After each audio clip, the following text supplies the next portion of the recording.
On se fait des burgers? Hein? Alors non, non, non, ça va pas devenir une chaîne de cuisine, ne vous inquiétez pas.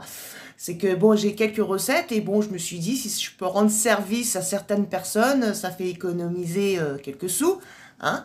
Et puis c'est pas dégueulasse, hein. Donc on va faire plus exactement des gros quick, donc des burgers au poulet.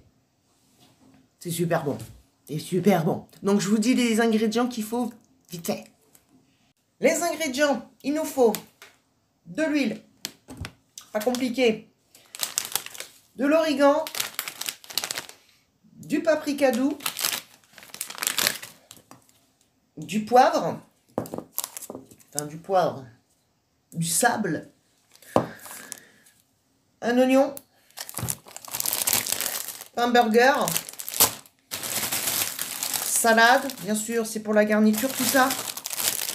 Et pour la fabrication, des œufs. Et, dernière chose à ne surtout pas oublier, les cornflakes nature, pas sucré, nature. Et puis bien sûr, le bon poulet. Il vous faut du blanc de poulet. Après les dosages, vous voyez ce que vous voulez faire comme dosage. Nous, on prend 2 plans de blanc de poulet, sachant qu'on est très gourmand. Il nous en reste le lendemain. Hein. Donc, prenez un bon gros blanc de poulet. Voilà. Alors, le blanc de poulet, vous voyez, il y a le premier blanc, le deuxième blanc. Vous allez le couper au milieu. Bon, moi, je le coupe encore un peu congelé, c'est plus facile. Et vous voyez, là, il est trop épais. Donc, vous allez le couper de moitié. Comme ça, vous avez 4 morceaux. Parce que s'il est trop épais, quand vous allez le faire cuire, il va brûler. Les cornflakes qu'il y aura dessus va brûler. Donc, il faut que ce soit assez fin quand même.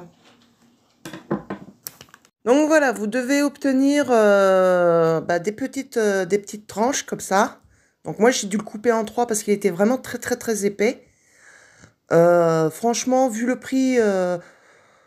nous, on achète notre poulet dans le quartier chinois, c'est vraiment moins cher. C'est environ 5 € le kilo par rapport au magasin traditionnel. C'est rentable. Vous coupez votre oignon. Hop, vous le mettez de côté. Comme ça, c'est fait, il n'y a plus à s'en occuper. Vous ajoutez dans une assiette creuse 2 œufs avec un tout petit peu d'huile. Et vous mélangez. Les cornflakes, vous les mettez dans un saladier et vous les émiettez. Pas en poussière, bien sûr, hein, vous les émiettez normalement. Dans un saladier, dans un récipient, vous mettez un peu de farine. Vous mettez de l'origan. Je suis obligée de faire ça d'une seule main, sinon il y a mon truc qui se pète la gueule.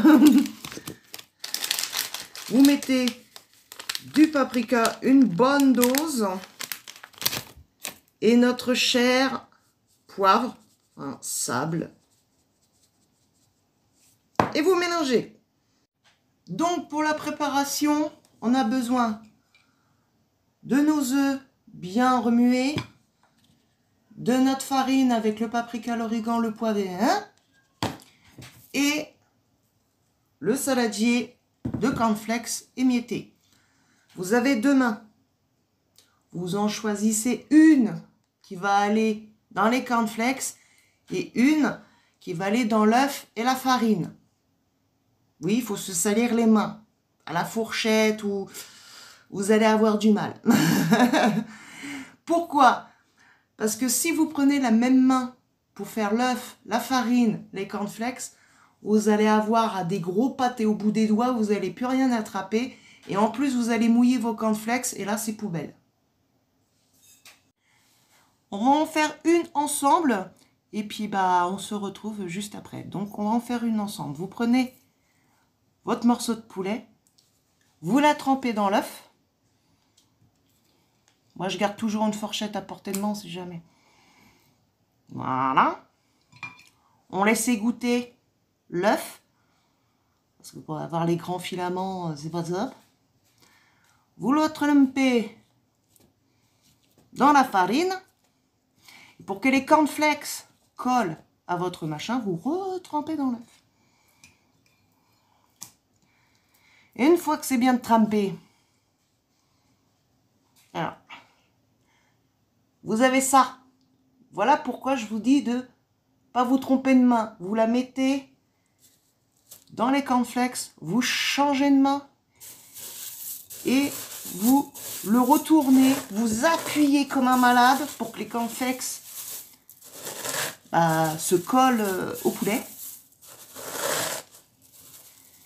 Et ça doit vous donner ceci. Donc vous le faites cuire à la poêle dans de l'huile et on se retrouve juste après la cuisson. Donc voilà, on a fini la cuisson. Donc là, on a des bien cramés et là des pas trop parce que bon, j'ai géré la cuisson selon les goûts, bien sûr, de mes petits hommes. Donc mon mari, il les aime bien cramés et mon fils, il les aime pas trop brûlés. Hein. Donc j'ai fait de plusieurs sortes. C'est l'avantage qu'on peut faire quand on les fait soi-même, les burgers. C'est qu'on peut gérer comme à notre goût. C'est pas de la photocopie. Donc ça en fait quand même une bonne dose. Hein. Voilà. Il y a les bien cramés, il y a les pas trop cuits. On est bon. Maintenant que c'est cuit, donc vous avez plus qu'à mettre ça sur la table.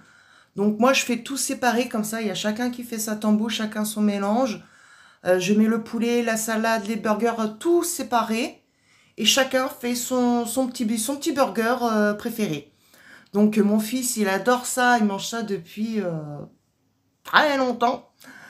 Donc, et puis ça fait des économies quand on voit les prix, rien qu'au McDo, que de toute façon on n'aime pas le McDo, chaque fois on est malade.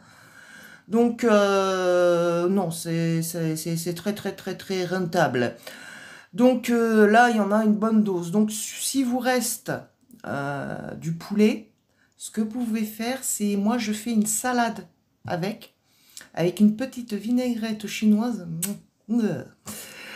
Donc, vous mettez tout, chacun fait sa tambouille, et vous n'avez plus qu'à vous régaler. Vous mettez votre petite sauce un peu à droite, à gauche. Mayonnaise, burger, barbecue, ketchup, moutarde américaine, ketchup, salade, oignon, votre petite... Franchement, goûtez, tentez la recette, ça vous prend, allez, j'ai mis 1 heure. J'ai mis 1 heure à faire cuire, couper, préparer, vous expliquer en 30 ans pour faire les vidéos, j'ai mis 1 heure. Donc franchement, ça ne demande pas beaucoup de temps. Donc, je vous souhaite un bon appétit. J'espère que ça vous plaira. Laissez-moi des petits commentaires, voir si ça vous a plu. Bye bye.